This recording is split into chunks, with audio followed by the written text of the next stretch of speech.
Iris est assistante sociale au service énergie du CPS de Schaerbeek. Depuis le début de la crise énergétique, les 12 employés de cette section sont constamment sous pression. Avec la suppression du tarif social élargi, elle craint que ce soit encore pire. Ça va être en tout cas un peu juste pour nous. On va devoir serrer les boulons pendant un petit instant pour pouvoir traiter les demandes comme il faut, parce qu'on essaye aussi d'avoir une qualité de travail qui est avec. Donc on va devoir se serrer les coudes entre nous. Les bénéficiaires de ce tarif perdront petit à petit leurs avantages. En fin d'année, la mesure ne sera tout simplement plus d'application.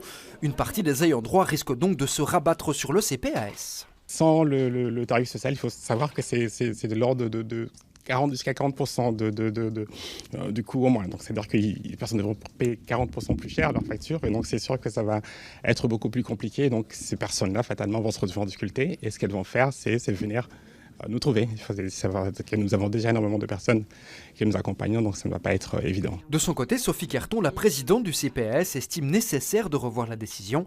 La mesure manquerait d'ambition, d'autant plus que le tarif social élargi bénéficiait aussi à des travailleurs éprouvant des difficultés à payer leurs factures d'énergie.